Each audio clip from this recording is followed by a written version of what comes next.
Hello Knights and Nobles, Blade Lord here, and today I'm going to be showing you how to make an automatic potion shop system using Redstone.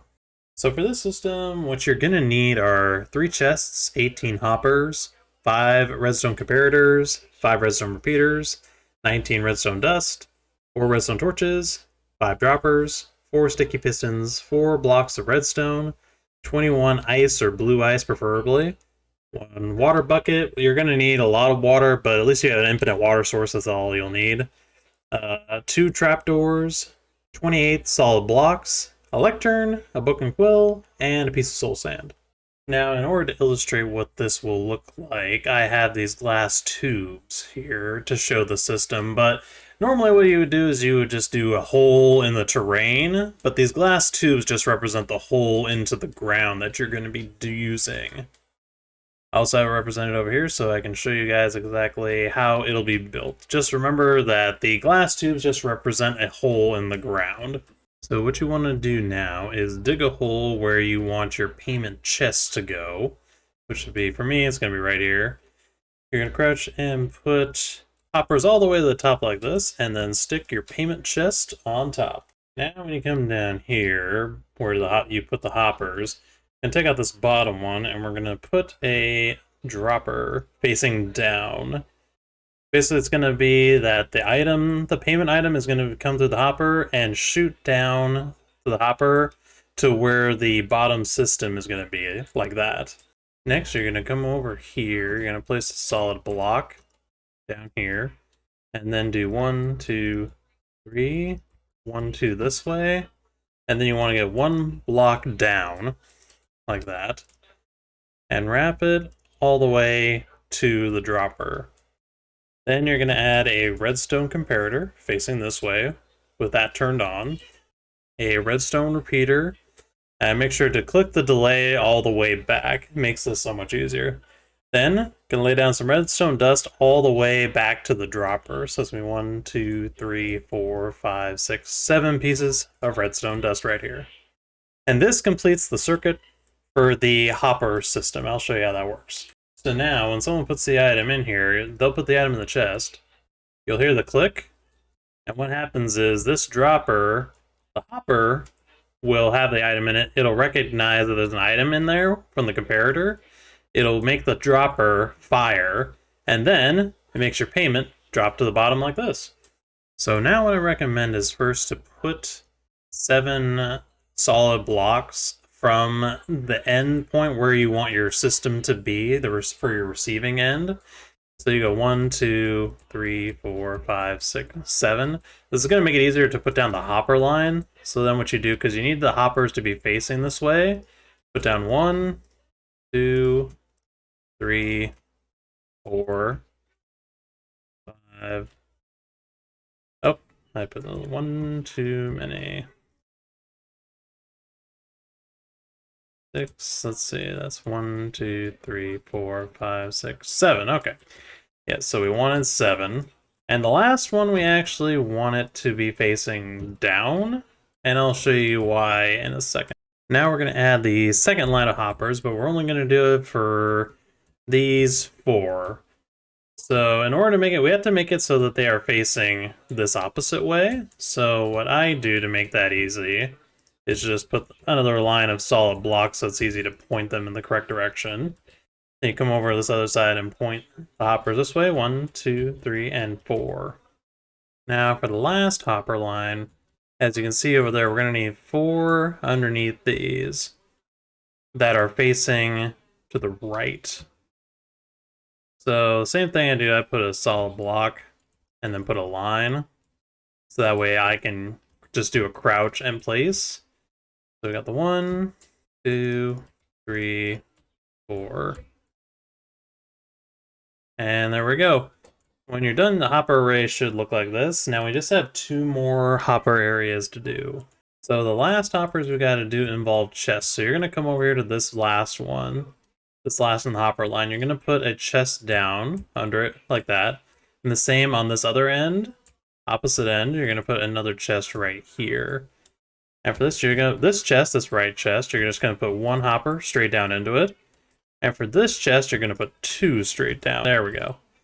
So in the end, with all the hoppers done, your hopper array should look like this.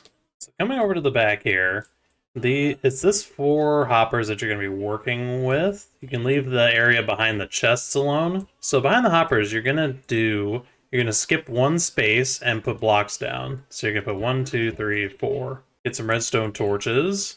1, 2, 3, 4, like that. Then you're going to put some solid blocks on top of them like this. 1, 2, 3, 4. And then 1, 2, 3, 4 like that. Then you're going to put some redstone comparators facing away from the hoppers. So like this direction. Make sure they're turned on. 2, 3, 4. Put them like that. Then you're going to put another layer of solid blocks like this. 3, 4. You're going to lay down 4 redstone repeaters. 1, 2, 3, 4. And then you're going to lay down 4 blocks behind them. 1, 2, 3, 4. Now the next step is to cover the top of all these solid blocks with redstone dust. So 1, 2, 3, 4, 5, 6, 7, 8, 9, 10, 11, 12. Now coming back over to the other side of the mechanism, you're going to come over here with some sticky pistons. Right here, right next to the chest, and drop them down here. And they'll extend, but that's normal. You want that to happen. So put these 4 down right here, and then add a block of redstone to the end of them, like this. The next thing is to put droppers on the end of them. Now we're going to come over here to where the redstone blocks are, and we are going to go straight. 1, 2, 3, 4, 5, 6, 7, 8. And then connect this up to where the hole will be. The glass represents where the hole would be. You don't have to have this towering glass. But basically you want to connect where these droppers are going to shoot to the hole. So then you're going to come over to the opposite side of those redstone blocks and just connect that up. Making sure to keep the entrance to where the potion is going to end up being sent open.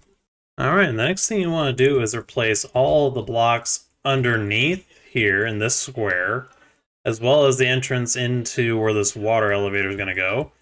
You're going to get rid of the blocks here, and then replace it with ice, preferably blue ice. It is definitely the most slippery, and that's going to make your item movement much easier.